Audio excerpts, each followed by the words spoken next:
Hi all, Larry Powell II here with another reading video where I'm reading from The Eye of the World, Book 1 in the Wheel of Time series by Robert Jordan. And today I am reading chapter number 45. Chapter 45, What Follows in Shadow. The light of their lanterns stretched just far enough to touch the other side, thrusting out of the dark, like a giant's broken teeth. Lowell's horse stamped a hoof nervously, and a loose stone fell away into the dead black below. If there was any sound of it striking bottom, Rand never heard it. He edged Red closer to the gap. As far down as he could thrust his lantern on its pole, there was nothing. Blackness below as blackness above, shearing off the light. If there was a bottom, it could be 1,000 feet down or never. But on the other side he could see what was under the bridge, holding it up. Nothing less than a span in thickness, and absolutely nothing underneath. Abruptly the stone under his feet seemed as thin as paper, and the endless drop over the edge pulled at him. The lantern and pole seemed suddenly heavy enough to pull him right out of the saddle. Head spinning, he backed the bay away from the abyss as cautiously as he had approached. "Is it to this you brought us, Aes Sedai?" Neneb said. All this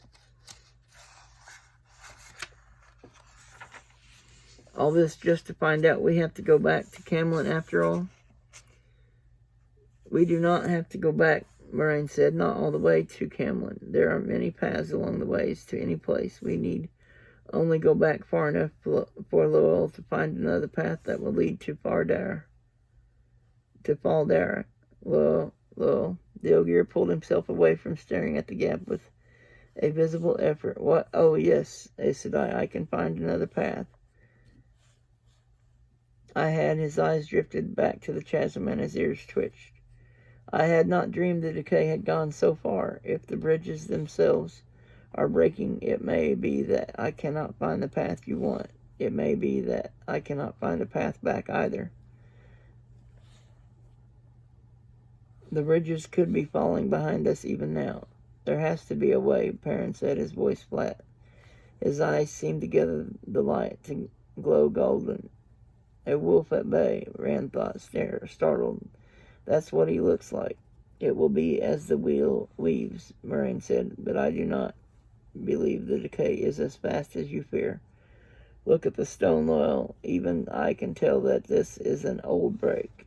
"Yes," Lowell said slowly. "Yes, Aes Sedai, I can see it.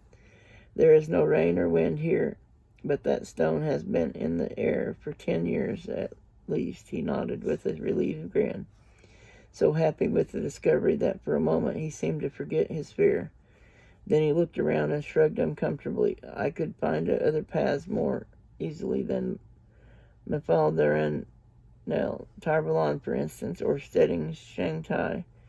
It's only 3 bridges to Stedding Shangtai from the last island. I suppose the elders want to talk to me by this time."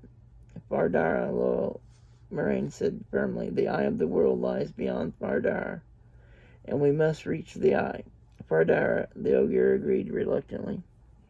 Back at the island, Lowell pored over the script-covered slab intently, drooping eyebrows drawn down as he muttered half to himself. Soon he was talking completely to himself, for he dropped into the Ogier language. That inflected tongue sounded like deep-voiced birds singing. It seemed odd to Rand that a people so big had such a musical language. Finally the Ogier nodded. As he led them to the chosen bridge, he turned to peer forlornly at the signpost beside another. 3 crossings to Stedding Shangtai, he sighed. But he took them on past without stopping and turned onto the 3rd bridge beyond. He looked back regretfully as they started across, though the bridge to his home was hidden in the dark. Rand took the bay up beside the Ogier. "When this is over, Lowell, you show me your Stedding, and I'll show you Edmundsfield. No ways there we'll walk or ride if it takes all summer." "You believe it will ever be over, Rand?" He frowned at the Ogier. "You said it would take 2 days to reach Faldara. Not the ways, Rand, all the rest. Lowe looked over his shoulder at the Aes Sedai, talking softly with the land as they rode side by side. What makes you believe it will ever be over? The bridges and ramps led up and down and across. Sometimes a white line ran off into the dark from the guiding, just like the line they had followed from the Waygate in Camlin. Rand saw that he was not the only one who eyed those lines curiously and a little wistfully. Neneb, Perrin, Mat, and even Egwin left the lines reluctantly. There was a Waygate at the other end of each of them, a gate back into the world where there was sky and sun and wind. Even the wind would have been welcome. Leave them they did, under the Aes Sedai's sharp eye, but Rand was not the only one to look back even after dark swallowed island and guiding in line. Rand was yawning by the time Moraine announced that they would stop for the night on one of the islands. Mat looked at the blackness all around them and sniggered loudly, but he got down as quickly as anyone else. Lan and the boys unsaddled and hobbled the horses while Neneb and Egwin set up a small oil stove to make tea, looking like the base of a lantern. It was what Lan said warders used in the Blight, where the wood could be dangerous to burn. The warder produced tripod legs from the baskets they took off the pack horse, so the lantern poles could be set in a circle around their campsite.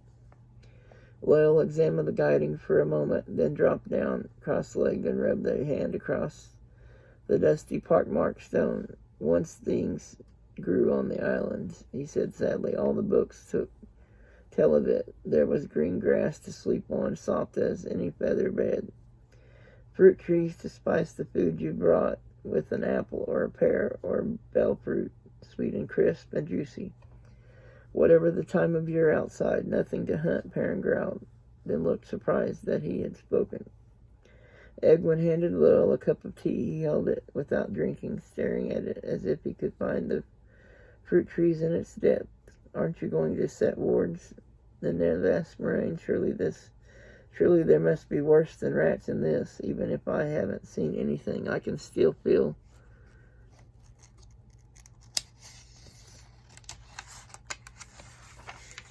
the Aes Sedai rubbed her fingers against her palms distastefully.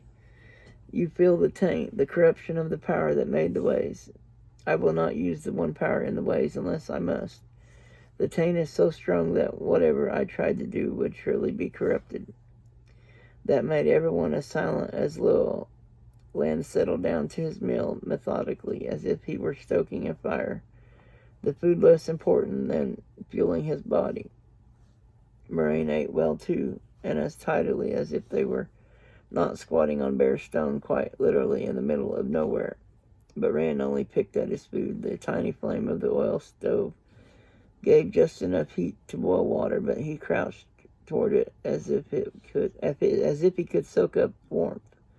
His shoulders brushed Mat and Perrin. They all made a tight circle around the stove.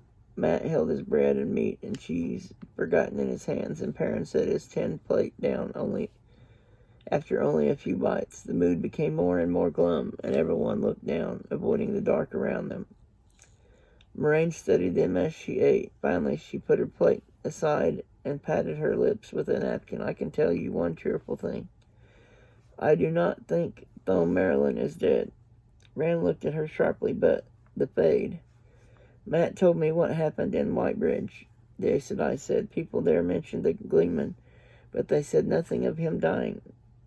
They would have, I think, if a Gleeman had been killed. Whitebridge is not so big as for a Gleeman to be a small thing, and Thome is a part of the pattern that weaves itself around you three. Too important a part, I believe, to be cut off yet. Too important, Rand thought. How could Moraine know? Men, she saw something about Thome.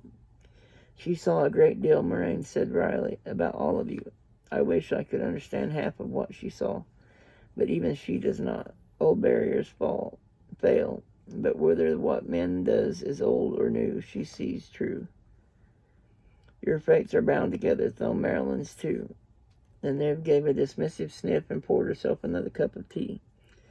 I don't see how she saw anything about any of us, Matt said with a grin. As I remember it, she spent most of her time looking at Rand. Edwin raised an eyebrow. Oh, you didn't tell me that, Moraine said. Rand glanced at her. She was not looking at him, but her tone had been too carefully neutral. I talked to her once, he said. She dresses like a boy, and her hair is as short as mine.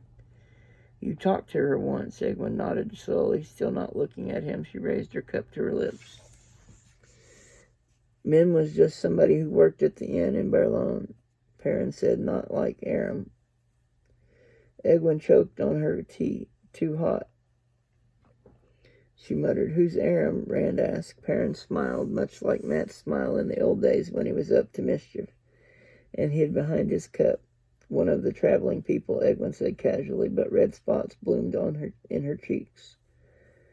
One of the traveling people, Perrin said blandly. He dances like a bird. Wasn't that what you said, Egwin? It was like flying with a bird. Egwin set her cup down deliberately. I don't know if anyone else is tired, but I'm going to sleep. As she rolled herself up in her blankets, Perrin reached over to nudge Rand in the ribs and winked. Rand found himself grinning back. Burn me if I didn't come out best for a change. I wish I knew as much about women as Perrin. Maybe, Rand, Matt said slyly, you ought to tell Egwin about Farmer Grinwell's daughter, Elsa. Egwin lifted her head to stare first at Matt, then at him. He hastily got up to fetch his own blankets. Sleep sounds good to me right now. All the Edmondsfield people began seeking their blankets then, and Lowell, too. Moraine sat sipping her tea, and Land, the warder, did not look as if he ever intended to sleep or needed to. Even rolled up for sleep, no one wanted to get very far from the others. They made a small circle of blanket-covered mounds right around the stove, almost touching one another. Rand, Matt whispered, was there anything between you and Min? I barely got a look at her. She was pretty, but she must be nearly as old as Neneb. What about this Elsa? Perrin added from the other side of him. She pretty? Blood and ashes, he mumbled. Can't I even talk to a girl? You two are as bad as Egwin. As the wisdom would say, Matt chided mockingly. Watch your tongue. Well, if you won't talk about it, I'm going to get some sleep. Good, Rand grumbled. That's the first decent thing you've said. Sleep was not easy come by, though. The stone was hard, however Rand lay, and he could feel the pits through his blanket. There was no way to imagine he was anywhere but in the ways made by the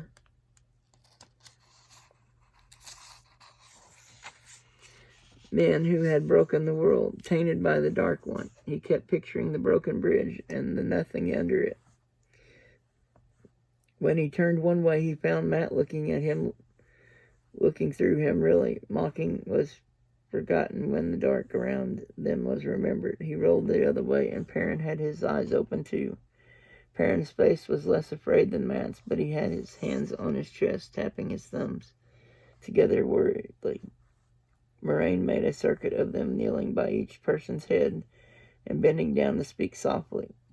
Rand could not hear what she said to Perrin, but it made his thumbs stop.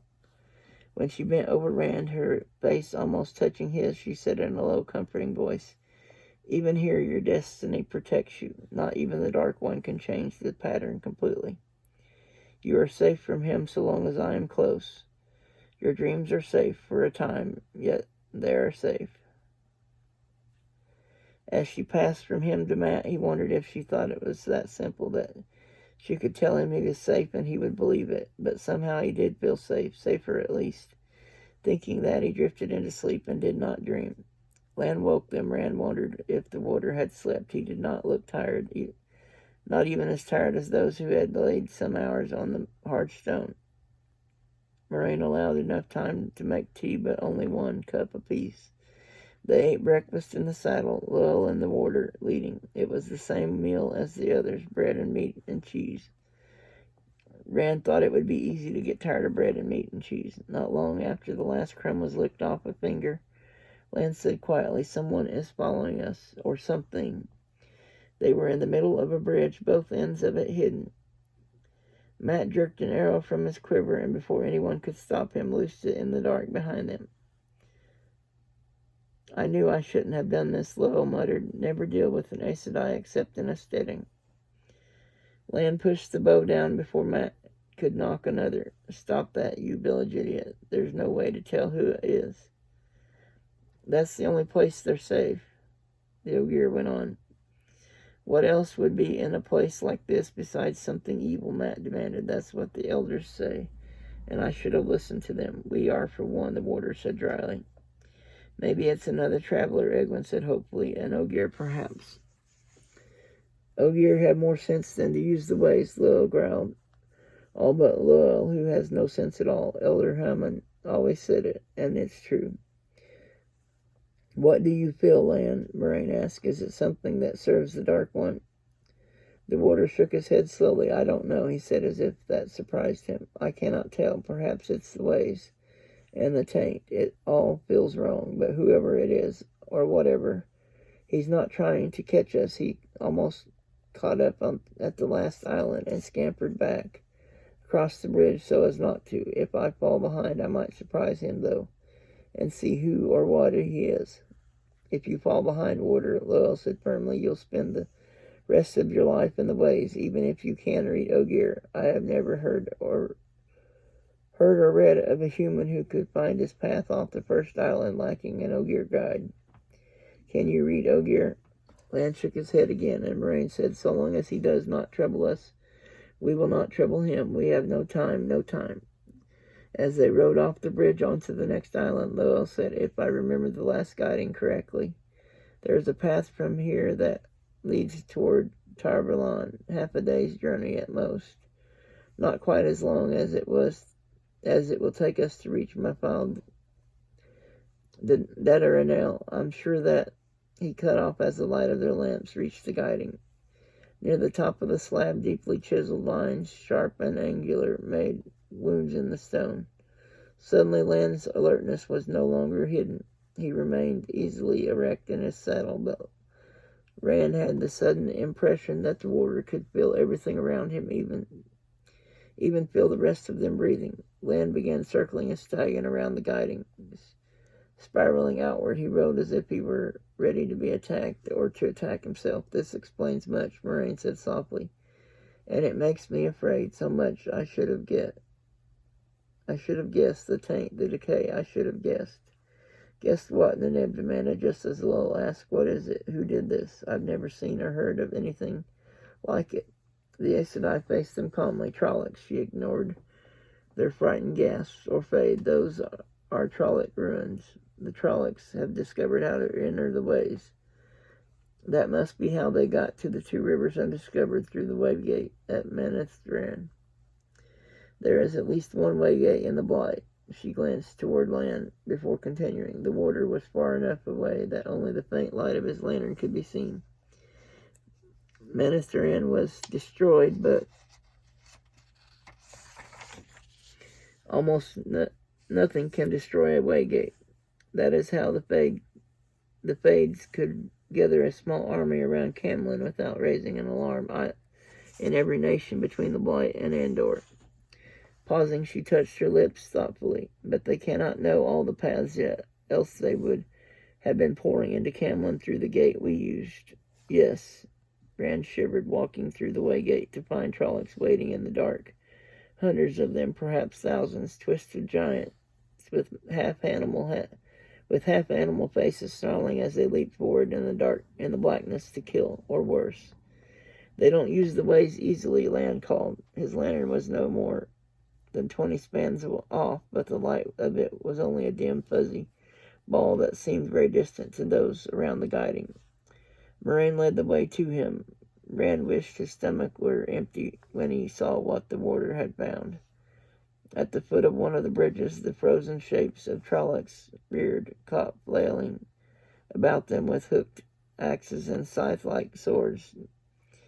Gray and pitted like the stone, the huge bodies were half sunken in the swollen, bubbled surface. Some of the bubbles had burst, revealing more snouted faces, Forever snarling with fear, Rand heard someone retching behind him and swallowed hard to keep from joining whoever it was.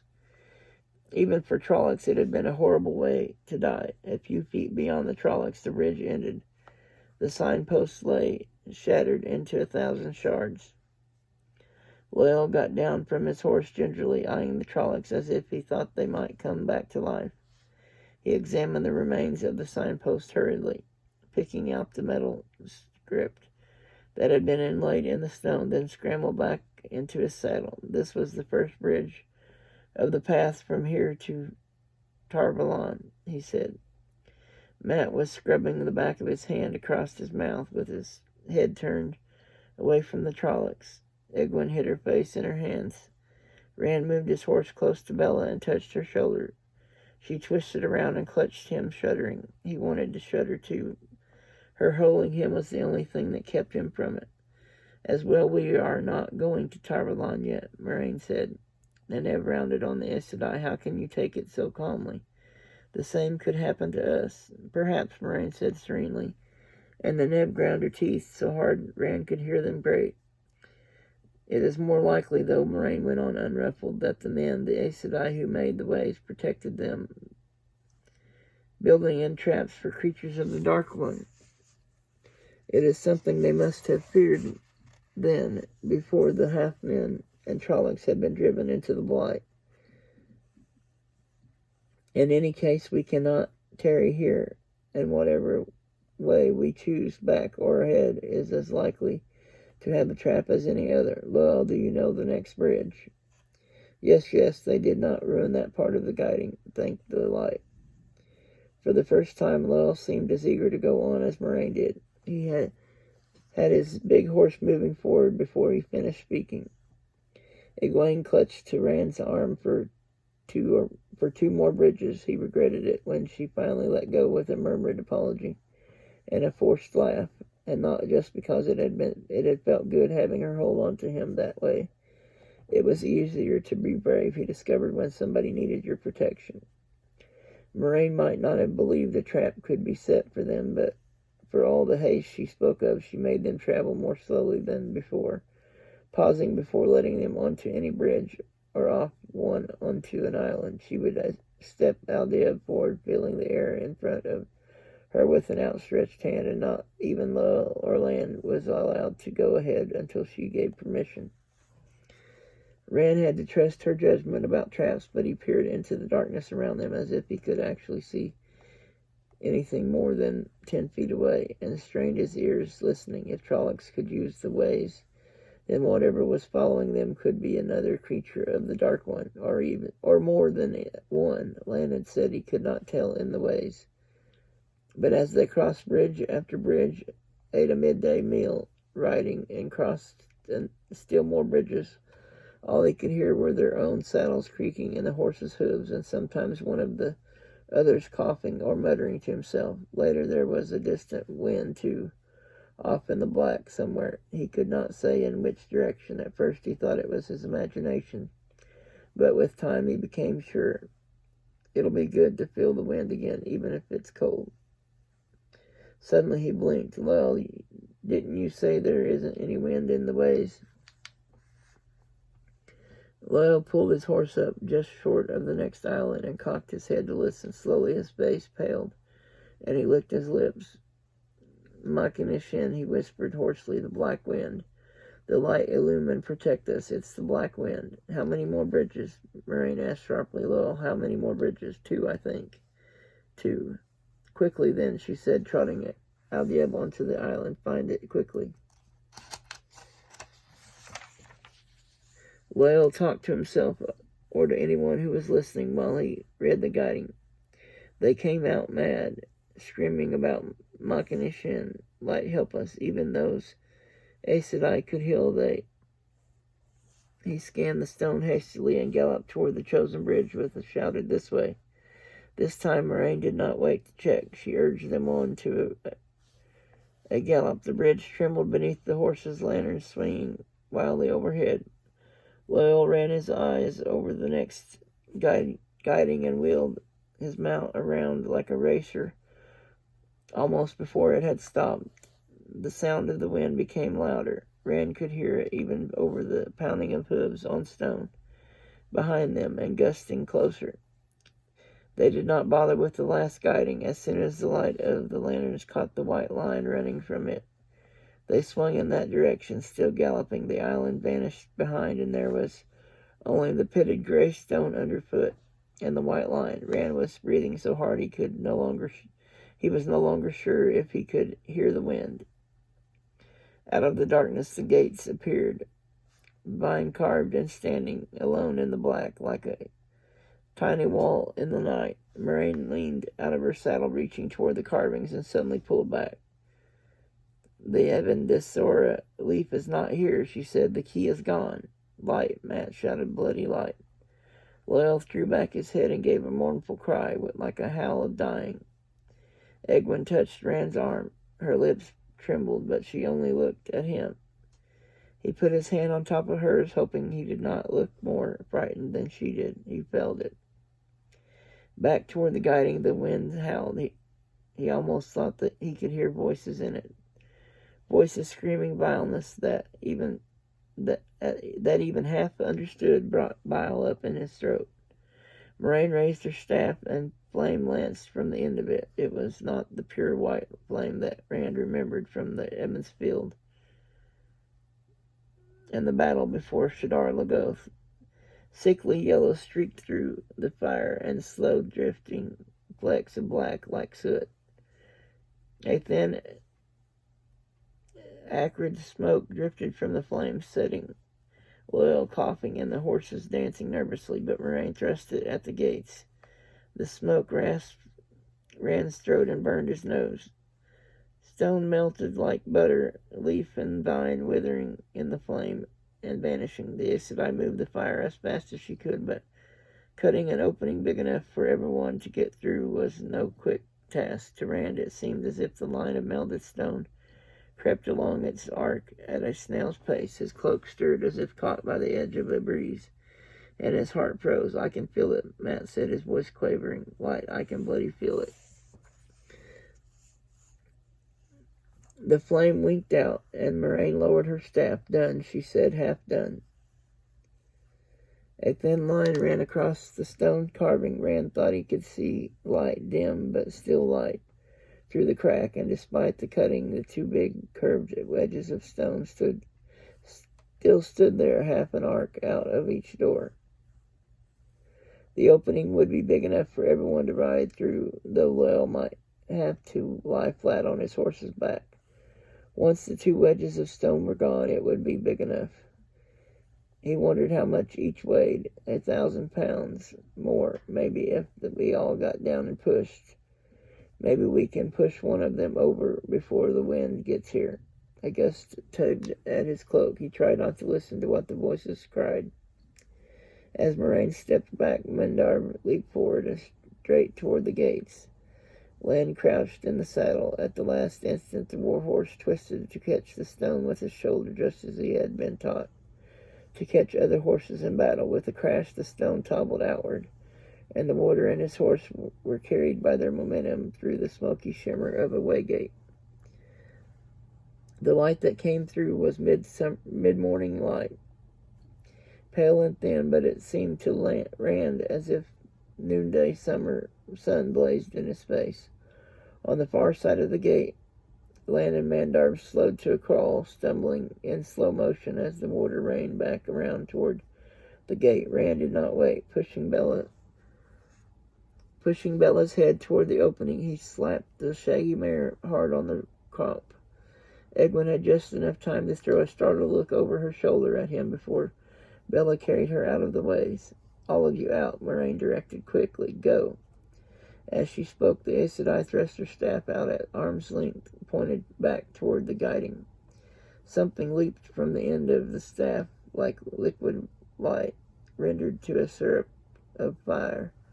A blazing spear of white and red and yellow streaking into the black, exploding, coruscating like shattered diamonds. The wind shrieked in agony. It screamed in rage. The thousand murmurs that hid in the wind roared like thunder, roars of madness, half-heard voices cackling and howling, promises that twisted Rand's stomach as much by the pleasure in them as by what he almost understood them to say. He booted Red forward, crowding into the opening, squeezing after the others, all forcing through the smoky glistening at once. The icy chill ran through him again, the peculiar sensation of being slowly lowered face down into a winter pond, the cold water crawling across his skin by infinitesimal increments. Just as before, it seemed to go on forever, while his mind raced, wondering if the wind could catch them while they were held like that. As suddenly as a prickled bubble, the chill vanished, and he was outside. His horse, for one abrupt instant, moving twice as fast as he had been, stumbled and almost pitched him over his head. He threw both arms around the bay's neck and hung on for dear life. While he got back into the saddle, Red shook himself, then trotted over to join the others as calmly as if nothing at all odd had happened. It was cold, not the chill of the waygate, but welcome, natural winter cold that slowly, steadily burrowed into flesh. He pulled his cloak around him, his eyes on the dull glimmer of the waygate. Beside him, Land leaned forward in his saddle, one hand on his sword. Man and horse were tensed, as if on the point of charging back through if Moraine did not appear. The waygate stood in a jumble of stones at the base of a hill, hidden by bushes, except where the falling pieces had broken down the bare brown branches. Alongside the carvings on the remains of the gates, the brush looked more lifeless than the stone. Slowly the murky surface bulged like some strange long bubble rising to the surface of a pond. Moraine's back broke through the bubble. Inchmeal, the Aes Sedai, and her dim reflection backed out of each other. She still held her staff out in front of her, and she kept it there as she drew Aldib out of the waygate after her, the white mare dancing with fear, eyes rolling. Still watching the waygate, Moraine backed away. The waygate darkened. The hazy shimmer became murkier, sinking through gray to charcoal, then to black as deep as the heart of the ways. As if from a great distance the wind howled at them, hidden voices filled with an unquenchable thirst for living things, filled with a hunger for pain, filled with frustration. The voices seemed to whisper in Rand's ear, right at the brink of understanding, and within it, flesh so fine to tear, to gash the skin to strip, to plate, so nice to plate the strips, so nice, so red the drops that fall, blood so red, so sweet, sweet screams, singing screams, scream your song, and sing your screams. The whispers drifted, the blackness lessened, faded, and the waygate was again a murky shimmer, seen through an arch of carved stone. Rand let out a long, shuddering breath. He was not the only one. He heard other relieved exhalations. Egwene had Bella alongside Nenev's horse, and the two women had their arms around each other, their heads on each other's shoulders. Even Land seemed relieved, though the hard planes of his face showed nothing. It was more in the way he set Mandarb, a loosening of the shoulders as he looked at Moraine, a tilt of the head. It could not pass, Moraine said. I thought it could not. I hoped it could not.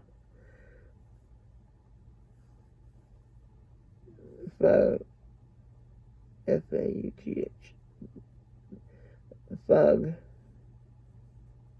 Or fog. I don't know exactly what that word means. She tossed her staff on the ground and scrubbed her hand on her cloak. Char, thick and black, marked the staff for over half its length. The taint corrupts everywhere, or everything in that place. What was that? Nenev demanded. What was it? Loel appeared confused. Why, Machineshin, of course, the black wind that steals souls. But what is it? Nenev persisted, even with the Trolloc. You can look at it, touch it, if you have a strong stomach, but that, she gave us a convulsive shiver. Something left from the time of madness, perhaps, Moraine replied, or even from the way of the shadow, the war of power, or even from the war of the shadow, the war of power, something hiding in the ways, so long it can no longer get out. No one, not even among the Ogier, knows how far the ways run, or how deep. It could even be something of the ways themselves. As Lowell said, the ways are living things, and all living things have parasites, perhaps even a creature of the corruption itself. Something born of the decay, something that hates life and light. Stop, Egwin cried. I don't want to hear any more. I could hear it saying. She cut off, shivering. There is worse to be faced yet, Moraine said softly. Rand did not think she meant it to be heard. The Aes Sedai climbed into her saddle wearily and settled there with a grateful sigh. This is dangerous, she said, looking at the broken gates. Her charged staff received only a glance.